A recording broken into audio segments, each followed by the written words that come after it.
Merhaba arkadaşlar, kanalıma hoş geldiniz. Bu güzel ipimizle harika bir model başlayacağız. İpim şöyle bebe yünü. Orta kalınlıkta bir ip.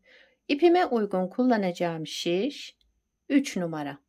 Modelimiz oldukça güzel ve gösterişli bir model. İnşallah siz de beğenir, benimle yaparsınız. Yapım aşamalarına geçmeden önce kanalıma abone değilseniz ücretsiz bir şekilde abone olup videolarımı da beğeniyorsanız beğeni yapmayı, yorum yapmayı, beni desteklemeyi unutmayın arkadaşlar. Şimdiden hepinize teşekkürler. Dilerseniz yapım aşamalarına geçelim. Örgümüze ilmeklerimizi alarak başlayalım. Şu şekilde birinci ilmeğimi aldım. Bu model için ilmek sayısı 4 ve 4'ün katları artı 2 olması gerekiyor. Yapacağımız örgüye göre ilmek sayımızı bu şekilde ayarlayıp modelimizi tam denk getirerek kurabiliriz. Ben şöyle 4 model üzerinden anlatacağım. Bugün şöyle ilmeklerimi sayayım hemen. 1, 2, 3, 4, 5, 6, 7. 8, 9, 10, 11, 12, 13, 14, 15, 16, 17, 18. Tam 18 ilmek. Bakın şöyle 4, 4, 4, 4 olarak ayarladım. Sonuna 2 ilmek. Toplamda 18 ilmeğim var şu anda şişimde.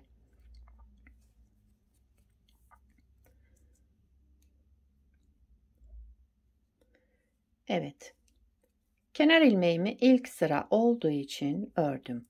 Modelimizi lastiksiz başlayacağım ben bugün. Onun için bir sıra düz örüyorum. Bir sıra düz ördüm. Model arka yüzünden kurmaya başlayacağım. Şimdi ön yüzünde bir sıra düzü örerek arka yüzünde modelimizi şekillendirmeye başlayacağız. Bir sıra düz örerek tamamladım sıramı. Şimdi örgümüzün arka yüzündeyiz. Kenar ilmeğimi örmeden aldım. Bir ters ilmek ördüm. İkinci ters ilmeğimi 2 kez örüyorum. Bakın şu şekilde. Bir kez ters ördüm. Bir daha aynı ilmeği yine ördüm. Yani bir kez şöyle ipimi dolamış gibi oluyorum. Ön yüzünde bunu açacağım.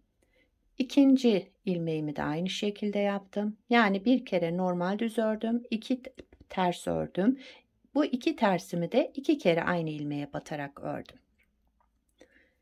2 ters ilmek şöyle tekli ördüm. Daha sonra bu 2 ilmeğimi de 2 defa batarak örüyorum. Hepsini ters örüyoruz.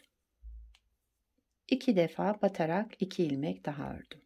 2 ters ilmek, sıradaki 2 tersimi de 2'şer kere batarak aynı ilmeği ters örüyorum. 1 2 2 ilmeğimi de bu şekilde yaptım. Şimdi 2 ters ilmek normal ördüm. Sıradaki 2 ilmeğimi de 2 kez şöyle örüyorum. Arka yüzünde bu şekilde yaptık. Son kalan ilmeğimi de yine bir tersle başlamıştım burada, bir tersle bitirdim. Kenar ilmeğimi de ördüm. Arka yüzünde bu şekilde yaptık. Modelimizin ön yüzündeyiz. Model zaten 2 sıradan oluşuyor arkadaşlar. Ön yüzünde birinci ilmeğimi bakın kenar ilmeğimi örmeden aldım. Sıradaki ilmeğimi de şu şekilde aldım. Devamındaki ilmeğimi boyunu uzattım. Birinci ilmeğimi arka taraftan aldım. İkinci ilmeğimi de önden aldım. Sol şişime taktım ve bunları tek tek düz ördüm. Şimdi bu uzattığım ilmeği sola doğru sol şişime aldım. Arkadaki ilmeğimi de öne aldım. Bunları da düz ördüm. Şöyle bir görüntümüz var. Sıradaki ilmeğimi örmeden aldım. Boyunu uzattım. Sıradaki ilmeğimin bunu arka tarafa aldım. Diğerinde öne aldığım, sola doğru çevirmiş olduğum, şu boyunu uzattığım, sağa doğru çevirmiş olduğum, boyunu uzattığım ilmeği. Sıradaki ilmeğimin boyunu uzattım. Arkasındaki ilmekle yerini değiştirdim. Boyunu uzattığım ilmeği sola doğru çevirmiş oldum ön taraftan. Aynı şekilde devam ediyorum. Bu birinci ilmeğimi arka tarafa aldım. İkinci boyunu uzattığım ilmeği de öne taktım. Sağa doğru çevirmiş oldum ve ilmeklerimi düz olarak ördüm. İlmeğimin boyunu uzattım. Diğerini de aldım. Uzun ilmeğimi sol şişime taktım. Diğerini de arka taraftan aldım. Öne taktım. Ve ikisini de düz ördüm. Şöyle bir görüntümüz olacak. Aynı şekilde devam ediyorum. Önce sağa doğru çeviriyoruz uzun ilmeğimizi ve düz örüyoruz. Şimdi sola doğru bu iki ilmeği yer değiştirerek sola doğru çevirdim ve düz ördüm. Kenar ilmeğimi de ördüm. Bu modelde ön yüzünde hep bu işlemleri yapacağız. Arka yüzünde biraz önce yaptığımız gibi devam ediyoruz. Yine aynı şekilde devam edelim. Modelin arka yüzünde bakın böyle yapacağız. Kenar ilmeğimi örmeden aldım. Sıradaki ilmeğimi ters olarak ördüm. Bir sonrakini iki kez örüyorum. Bakın aynı ilmeği iki kez ördüm. Sıradakini de yine aynı ilmeği iki kez ördüm.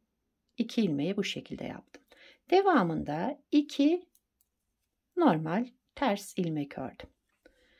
İki ilmeğimi ters örüyorum. İki kez batarak.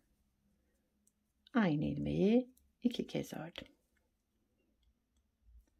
Şimdi tek olarak ters örüyorum. İki ilmeği.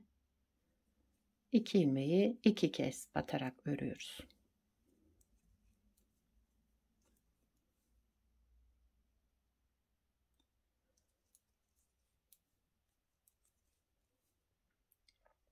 Modelin arka yüzünde sıra sonuna geldik.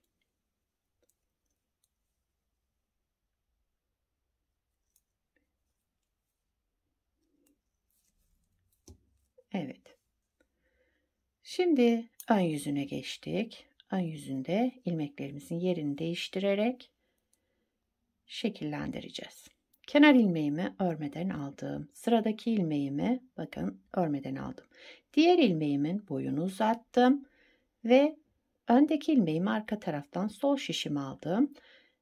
Arkadakini de öne taktım. Sağa doğru yani çevirmiş olduğum uzun ilmeğimi ve ikisini de düz ördüm tek tek olarak. İlmeğin boyunu uzattım. Arkasındakiyle beraber yerlerini değiştirdim. Sola doğru çevirmiş oldum. Bakın şöyle bir görüntüm olacak. Aynı şekilde devam ediyorum. Önce baştaki iki ilmeğimi sağa doğru çeviriyorum. Daha sonra sola doğru diğer iki ilmeğimi de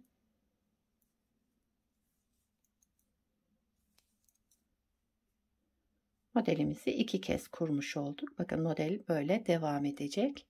Gayet güzel ve kolay bir model.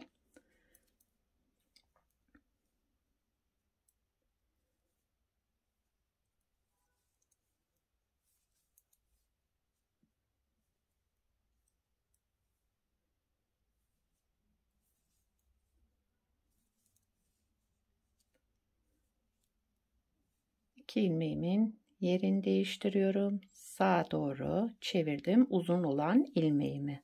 Şimdi bu uzun olan ilmeğimi sola doğru çeviriyorum önden alarak. Diğerini de arkadan aldım, öne taktım ve ilmeklerimi düz olarak ördüm. Kenar ilmeğimi de ördüm. Modeli iki kez kurmuş olduk. Ön yüzünde bu işlemleri yapacağız. Arka yüzünde de gösterdiğim gibi ilmeklerimizi ters olarak örüyoruz. Evet, model böyle ilerliyor arkadaşlar. Gördüğünüz gibi gayet güzel ve kolay bir model.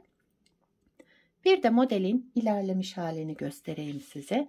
Bakın bunu da daha önce yaptım size göstermek için. Bunu lastiksiz yaptık. Beraber yaptığımızı lastiksiz kurduk direkt modeli. Bunda da boncuk lastik koydum altına. Şöyle ipimi 3 kat yaparak şu tekstil tipi başlama oluyor alt kısmı. Bu şekilde yaptım. Bakın buna da gayet güzel yakıştı. Ama istediğiniz lastiği de yapabilirsiniz. Ben bugün böyle tercih ettim size de göstermek için. Modelimiz böyle arkadaşlar. Modelin arka yüzü de şöyle bir görüntüsü var. Kenar ilmeklerimiz böyle çıkıyor. Yakadan başlama örgülerinizde de şöyle bir görüntü elde edersiniz.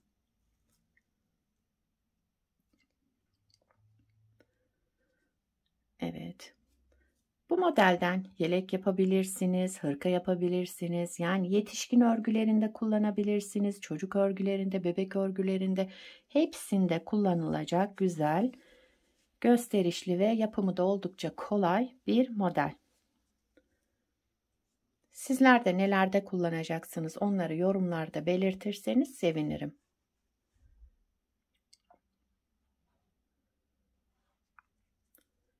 Beni buraya kadar izlediyseniz bir beğeni yapmayı, yorum yapmayı, beni desteklemeyi unutmayın arkadaşlar. Şimdiden hepinize teşekkürler.